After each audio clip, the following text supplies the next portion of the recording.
Oke, kita lanjut ya ke dalam materi berikutnya mengenai rangkaian AC, yaitu mengenai gabungan nih, rangkaian seri RLC. Kalau di video sebelumnya itu satu-satu, yang R gimana, yang L gimana, yang C gimana. Sekarang kita gabungin dalam bentuk seri RLC. Kira-kira jadi kayak gini nanti gambaran rangkaian kita. Nah, ini kita pakainya seri ya. Sebenarnya bisa paralel, tapi nanti hitungannya akan jauh lebih ribet. Jadi untuk yang fisika dasar, kita tinjau yang seri saja. Oke, jadi nanti ada sumber tegangan, ada R, ada L, ada C. Nah, nanti ketiga komponen ini bisa digabungkan jadi satu sebenarnya. Seolah-olah digabungkan jadi satu. Nanti jadi seperti ini nanti rangkaiannya. Ketiga RLC ini digabung jadi satu komponen Z. Z ini disebut dengan impedansi. Jadi seolah-olah itu adalah resistor ekivalen gitu ya. Meskipun ini bukan resistor, ini ada induktor, ada kapasitor. Tapi kira-kira kayak begitu anggapannya. Nah, gimana cara nyari Z? Ini rumusnya. Z sama dengan akar R kuadrat plus XL min XC kuadrat. R itu resistor, XL itu reaktansi induktif ya. XC itu reaktansi kapasitif. Gitu. Ini nanti satunya kan sama semua, yaitu ohm. Jadi seolah menunjukkan ini hambatan ekivalen gitu ya dari si RLC. Nah, oke. Jadi kita punya tegangan, kita punya ini resistor ekivalen kira-kira. Lalu bagaimana dengan arus? Arus yang mengalir pada rangkaian RLC ini. Nah, karena ini seri, maka hanya ada satu arus, yaitu I. Baik di R, di L, di C sama-sama I ya, karena seri, tidak ada cabang. Nah, gimana itu hubungannya? Ini dia. Ini adalah hubungan antara nilai arus di rangkaian dengan tegangan sumber epsilon dan dengan impedansi Z. Simpel banget. Epsilon sama dengan I kali Z. Mirip hukum Ohm jadi ya. Oke, ini lagi-lagi ini nilai, bukan fungsi ya. Kita mesti tinjau nilai ini. Jadi ini bisa nilai RMS atau nilai maksimum. Oke, yang berikutnya adalah ini.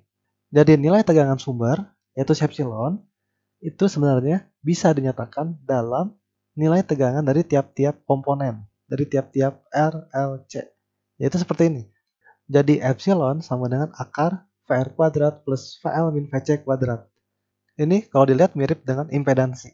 Polanya ya, R kuadrat plus L dikurang C kuadrat gitu. Nah, apa ini VR, VL, VC? Itu adalah tegangan di komponen R aja. Itu yang VR. Kalau VL, tegangan di komponen L aja. Dan seterusnya. Rumusnya juga simpel. Ini rumus masing-masing. Jadi persis dengan yang ketika kita tinjau di rangkaian induktif, resistif, kapasitif ya. Untuk tegangan R berarti I kali R. Untuk tegangan di induktor berarti I kali XL. Dan seterusnya gitu. Jadi ini nanti akan banyak rumusnya nih ya. Semoga bisa nangkep ya. Karena sebenarnya mirip-mirip dia bentuknya. Oke, ini kita udah ngebahas nilai-nilainya nih. Nilai besaran yang satu hubungannya dengan nilai besaran yang lain. Sekarang kita masuk ke fungsi besarannya. Gimana fungsi waktunya gitu? I sebagai fungsi waktu bagaimana? Nah, sebelum ke sana, mari kita lihat dulu hubungan tegangan tiap komponen dengan arus dinyatakan dalam diagram fasor. Karena ini akan penting banget buat nanti meninjau sifat-sifat dari rangkaian RLC ini.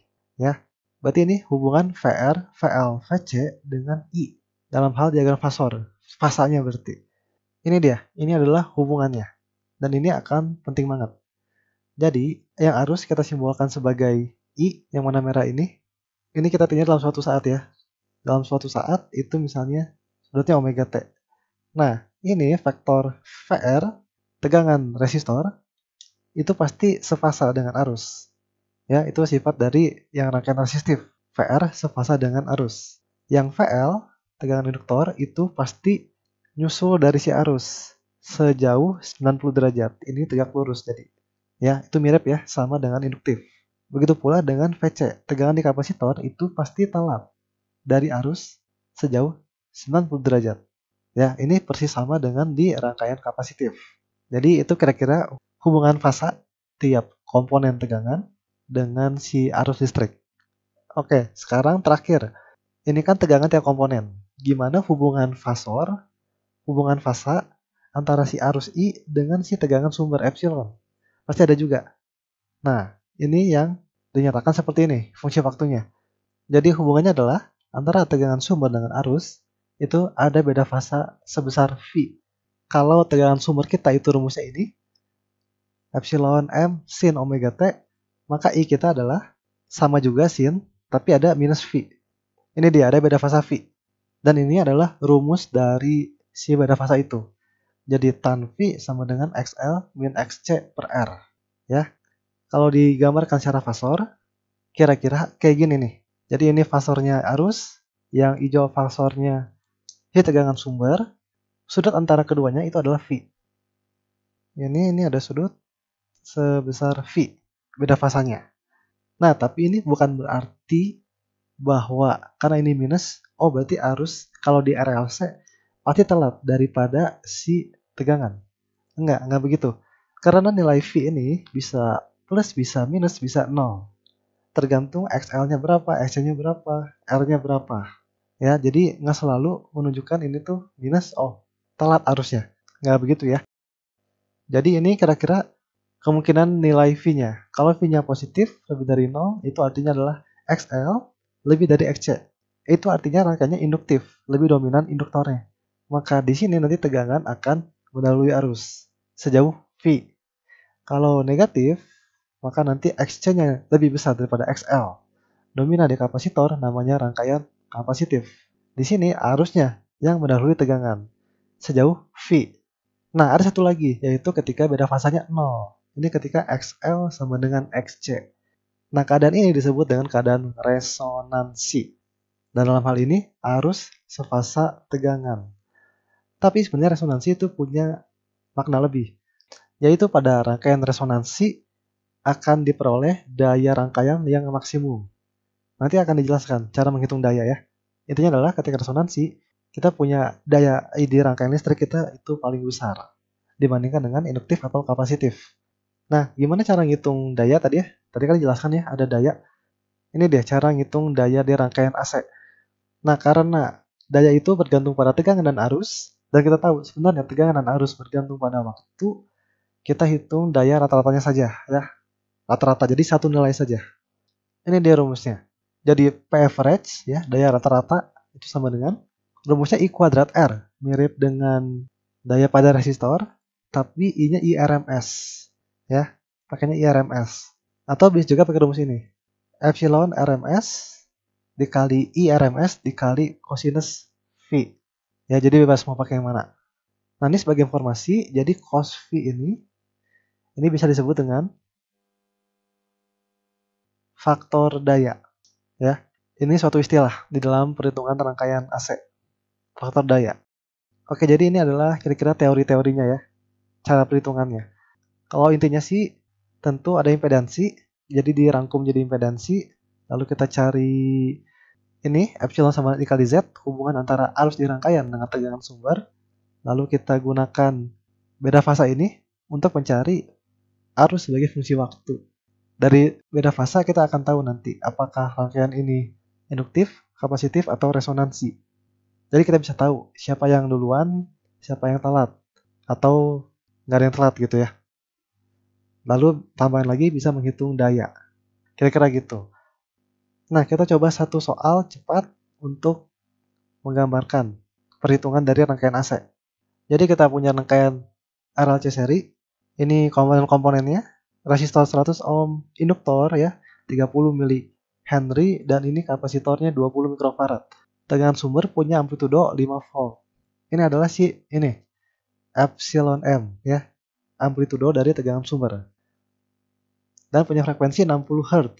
Dalam bentuk apa? Ini epsilon sebagai fungsi T sama dengan epsilon M cos omega T. Ini nggak masalah ya. Kita pakai sin, ini pakai cos, nggak apa-apa, sama aja. Nah, tentukan arus sebagai fungsi waktu, berarti I, T, dan gambarkan diagram fasornya. Oke, pertama-tama biar enak, kita hitung dulu R, udah ada ya, XL dan XC. Karena XL dan XC itu akan sering digunakan. Jadi ini ada R, 100 ohm, kita hitung XL. XL itu omega L ya, ini omega L sebenarnya, tapi omega itu 2πf. Digerak melingkar ya, 2πf, F-nya frekuensi.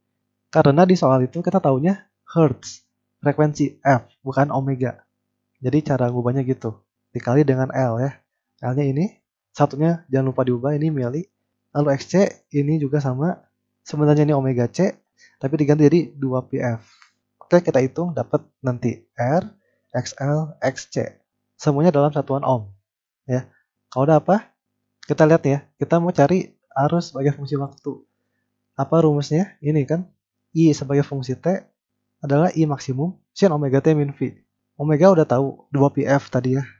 T variabel, berarti kita harus cari dua nilai ini, IM, I maksimum, dan V. Ya, ada dua hal. Cari dulu I maksimum ya. Lewat apa? Lewat ini, rumus ini. Epsilon sama dengan I kali Z. Ini kan nilai ya. Ini rumus untuk nilai. Jadi, kalau dibalikkan gini berarti ya, I sama dengan epsilon per Z. Yang kita cari adalah nilai maksimum. IM sama dengan epsilon M per Z. Oke, berarti jadi gini dong. Epsilon M dibagi Z-nya kita bongkar. Z itu rumusnya yang ini. Akar R kuadrat plus bla bla bla. Ya, jadi yang seperti ini. Ini untuk mencari IM. Dan kita udah punya semua nih angka-angkanya. Epsilon M itu amplitudo si tegangan sumber. 5 volt ini epsilon M. R, XL, XC udah di list di atas. Oke, tinggal masukkan aja dong berarti angkanya. Dapatlah sekian. I maksimumnya 0,32 ampere. Sip, belum beres ya. Kita udah dapat I maksimum. Satu lagi apa? V. Pakai rumus yang mana? Pakai rumus ini. Tan V sama dengan XL min XC per R. Oke, pakai rumus ini. Udah ada juga XL, XC, dan R-nya di sini. Nanti gunakan kalkulator untuk menghitung inverse-nya ya. Karena kita butuhnya bukan tan-nya, kita butuhnya V-nya. Akan diperoleh beda fasa V itu minus 50,5 derajat.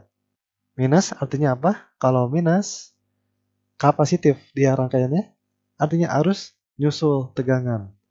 Nah, masukin ke rumus yang ini. Ini ya. IT sama dengan IM sin omega T min V.